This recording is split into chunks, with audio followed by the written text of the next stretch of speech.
Mirage is one of those frames you get around mid-game from the quest Hidden Messages. She's also one of those frames where all 4 abilities have very solid use cases. There won't be any quest spoilers in this video.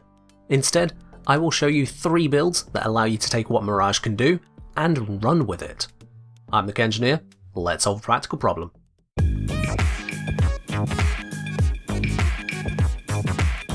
In this video will be 3 builds.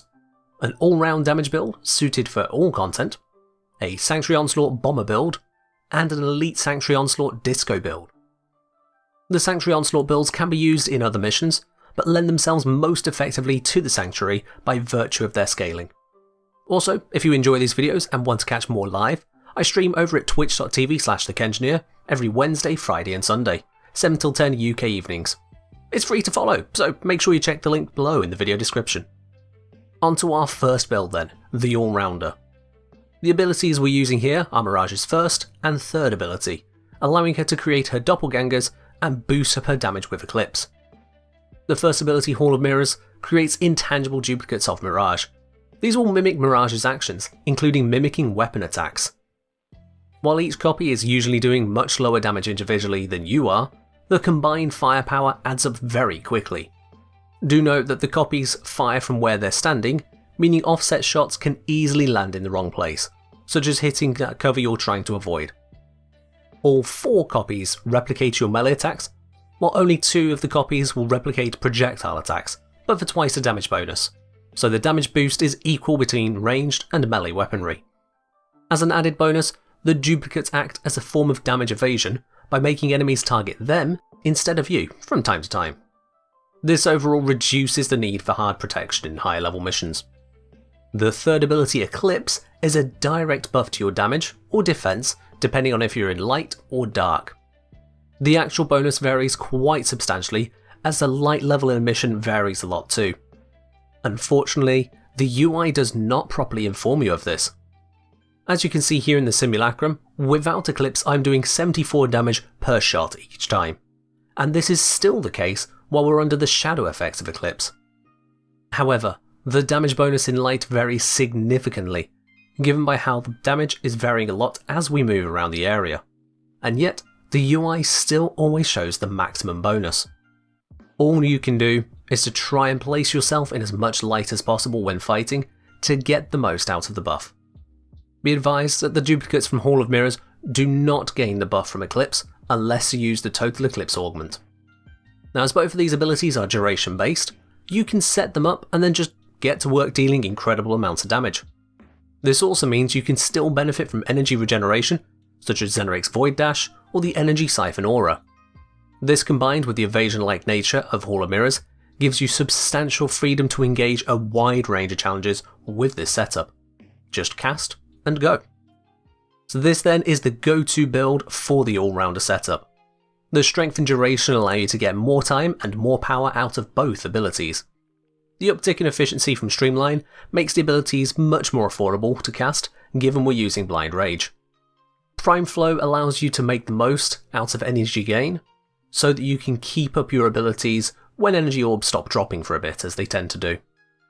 The augment on this build can be left unranked if you're only intending to buff yourself, which also gives you room to switch redirection for Prime Sure-Footed if you feel comfortable just relying on Rolling Guard and Shield Gating for defense.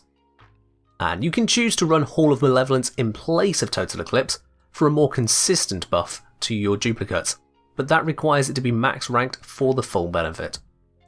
In terms of ability infusion, you're unable to apply a straight up damage ability due to Eclipse already existing on this build. Instead, a support ability can be more beneficial to you. You can opt to run Smite or Shock with their respective augments, either in place of a Mirage augment or in place of Redirection or Streamline. Each choice would have its obvious own downsides there, but they would all provide you with the upside of increased elemental damage to go with the rest of your build. Smite Infusion combined with an already corrosive build weapon would make short work of virtually all Grineer, as you have both corrosive and radiation to deal with both armor types. If instead you're using melee, an alternative would be to go with Warcry, with or without the augment. Next we have our Sanctuary Onslaught bomber build. Mirage's second ability, Sleight of Hand, is an ability with a lot of different effects happening at once.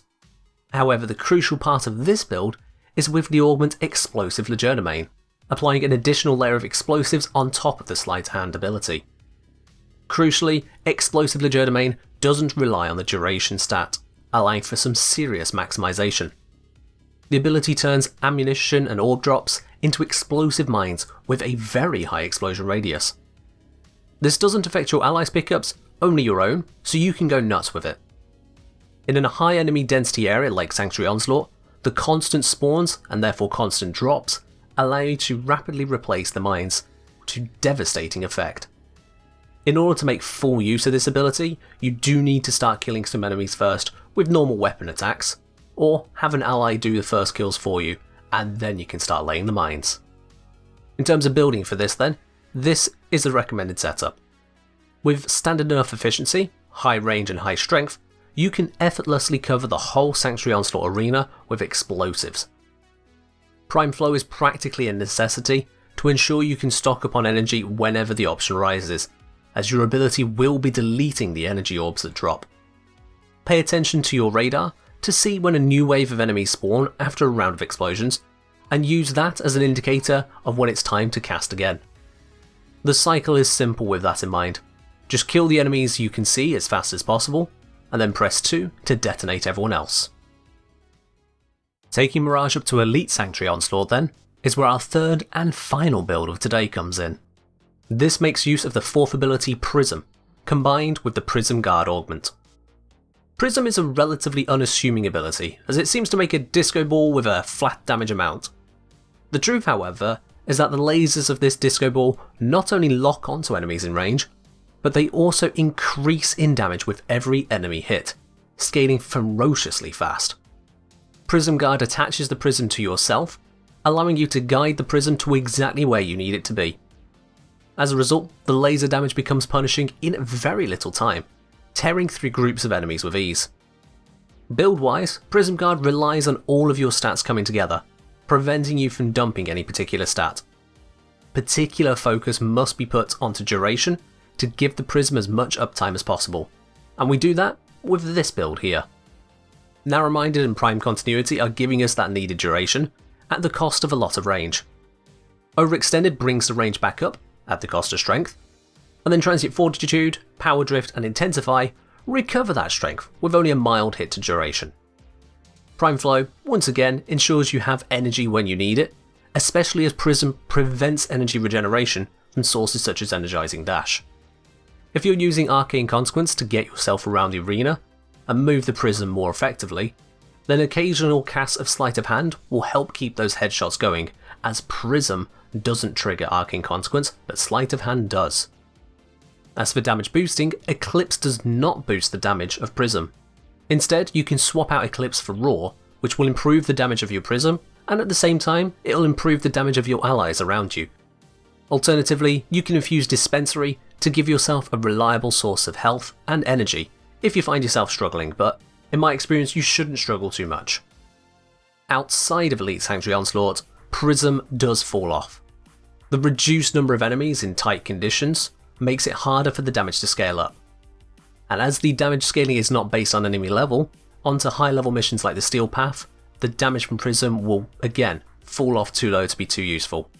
So when you're facing those kinds of missions, go back to the first build, that's what that one's designed for. And there you have it folks, 3 builds for the Mistress of Mischief, allowing you to bring the pain in any mission type and even rival Saren for dominating Sanctuary Onslaught. If you have enjoyed this video or learned something new, give the video a like and subscribe to the channel to catch more as it goes live. That's all from me for now though, so as always, summon Disco, create panic, and fight well, Tenno.